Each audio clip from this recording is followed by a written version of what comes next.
బైబిల్లో కీర్తనలు 24వ అధ్యాయం 1వ వచనంలో భూమియు దాని సంపూర్ణతయు లోకమును దాని నివాసులను యెహోవావే అని దావీదు మహారాజు చెప్తున్నాడు.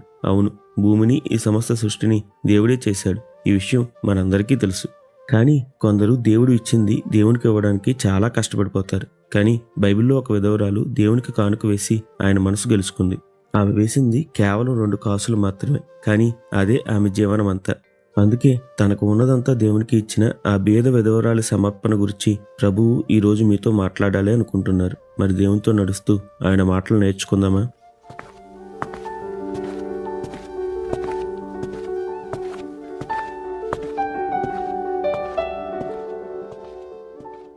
బైబిల్లో మార్కు సువార్త 12వ అధ్యాయం 41 నుంచి 44 వరకు, అలాగే లూకా సువార్త 21వ అధ్యాయం 1 నుంచి 4 వచనాల్లో ఒక బీద విధవరాలు తన దగ్గర ఉన్న మొత్తం డబ్బు 2 కాసులను కానుకపెట్టెలో వేయడం యేసుప్రభువు చూసి శిష్యులకు చెప్పడం మనం గమనించవచ్చు.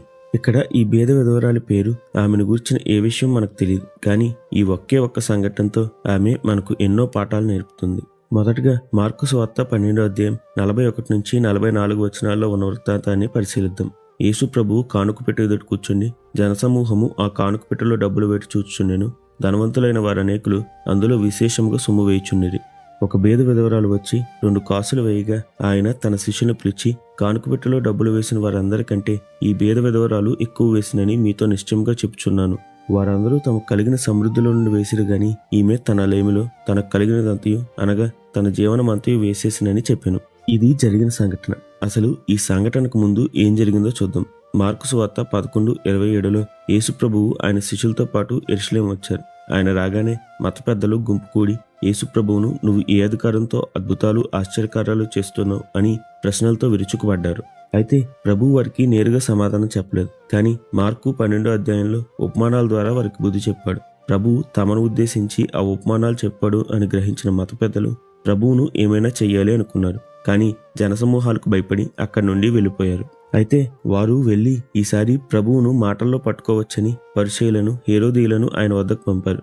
అయితే ప్రభువు వారి ప్రశ్నలకు కూడా చాలా జ్ఞానంతో సమాధానం చెప్పేసరికి ఇక ప్రభువును ఓడించడం తమ వల్ల కాదని వారే ఇక సమాధానం లేక మౌనులైపోయారు. అప్పుడే ప్రభువు ఇంకా బోధిస్తూ ప్రజలకు శాస్త్రాలను గూర్చి జాగ్రత్త పడుడి, వారు నిలువుటంగీలు ధరించుకుని తిరుగుటకును, సంత వీధుల్లో వందనములను, సమాజ మందిరంలో అగ్రపీఠములను, విందుల్లో అగ్రస్థానములను కోరుచు, విధవరాండ్ల ఇండ్లను దిగమింగుచు మారు వేషంగా దీర్ఘ ప్రార్థన చేయుదురు, వీరు మరి విశేషంగా శిక్ష పొందుదురు అనేను.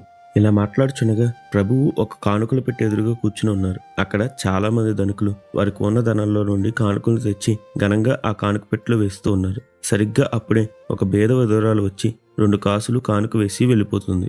నిజానికి పోల్చి చూస్తే ఆమె వేసింది నిజంగా చాలా తక్కువ, కానీ అదే ఆమె దగ్గర ఉన్నదంతా.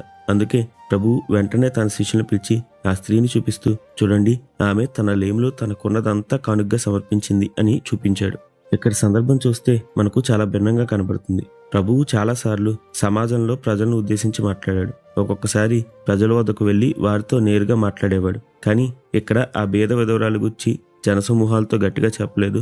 అలాగని ఆమె వద్దకు వెళ్ళి మాట్లాడనూ లేదు. కానీ తన శిష్యులను పిలిచి వారికి ఆమెను గూర్చి చెప్తున్నాడు. ప్రభువు ఇలా ఎందుకు చేశాడు అని మీరు ఆలోచిస్తే సరిగ్గా ఈ సంఘటనకు ముందే ఆయన ప్రజల వద్ద మెప్పు కోసం ఏ పని చేయవద్దు అని వారికి గట్టిగా చెప్పాడు. అలా ప్రజల వల్ల మెప్పు పొందితే మనం దేవుని వద్ద నుండి ఫలం పొందలేం.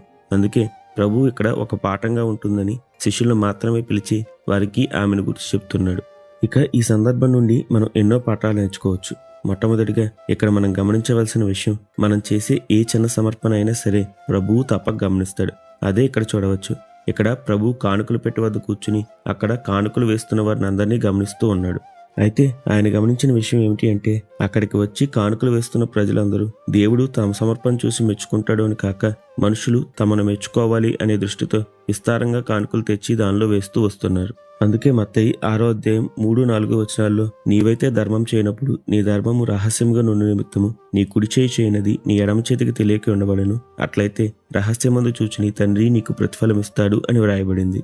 అవును, మనం దేవునికి ఇచ్చే ప్రతిదాన్ని దేవుడు రహస్యంగా చూస్తూనే ఉంటాడు. అంతేకాదు, ఆయన మనం చేసే ప్రతి పనికి తప్పక ప్రతిఫలం దయచేస్తాడు. ఇక 2, మానవులు చూసినట్లు దేవుడు చూడ్డు. అదే ఇక్కడ మనం గమనించవచ్చు. ప్రజలు డబ్బులను మూటల్లో కట్టుకువచ్చి కానుక పెట్టెల్లో దిమ్మరిస్తున్న వారిని చూసి, ఆహా, ఆ ధనవంతుడు ఎంత గొప్పగా దేవునికి కానుకలిస్తున్నాడో కదా అని అనుకుంటూ ఉండవచ్చు. అక్కడ ఎవరు కనీసం ఈ బీద విధవరాల కానుకను పట్టించుకున్నట్టు కూడా మనం చూడం. కానీ ప్రజల దృష్టిలో ఏది అల్పంగా లెక్కవేయబడిందో ప్రభువు దృష్టిలో అదే చాలా గొప్పది. ప్రజలు దేన్ని గొప్పగా ఎంచారో ప్రభువు దాన్ని చాలా తక్కువగా చూశాడు. 2 కాసులు కనీసం ₹1 కూడా విలువ కట్టవు. కానీ వాటినే ప్రభువు గొప్ప కానుక అంటున్నాడు. ఎందుకంటే అది సంపూర్ణమైన కానుక. అందరూ తమకు ఉన్న దాంట్లో కొంత ఇస్తున్నారు. కానీ ఈమె తన లేమిలో తనకున్నదంతా ఇచ్చివేసింది. ఈరోజు మనల్ని చూసి కూడా ప్రభువు ఇలానే చెప్తున్నాడు. ప్రజల దృష్టిలో మన జీవితం చాలా అల్పమైనది కావచ్చు. కానీ దాన్నే నువ్వు దేవునికి సమర్పిస్తే ఆయన దాన్ని చాలా గొప్పది అంటున్నాడు. ప్రజల దృష్టిలో మన తలాంతులు చాలా చిన్నవి కావచ్చు. కానీ వాటిని ప్రభువుకు సమర్పిస్తే ప్రభువు దాన్ని చాలా గొప్పవి అంటున్నాడు. ప్రజల దృష్టిలో మన పరిచర్య, మన సేవ, మన సమర్పణ చాలా అల్పమైనది కావచ్చు. కానీ సంపూర్ణంగా సమర్పిస్తే ప్రభువు దాన్నే చాలా గొప్పది అంటున్నాడు. ఇక చివరిగా దేవుడు విశ్వాసంతో ఇచ్చేవారిని ప్రేమిస్తాడు. అదే విషయం ఈ సందర్భంలో గమనిస్తాం.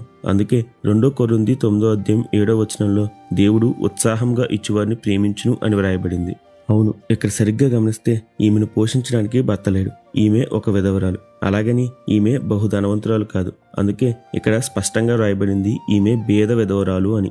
బహుశా ఈమె ఏ చిన్న పనో చేసుకుంటూ జీవితం గడుపుతూ ఉండవచ్చు. కానీ అంతటి లేమిలో కూడా ఈమె తన వద్ద ఉన్నదంతా దేవునికి ఇచ్చేసింది.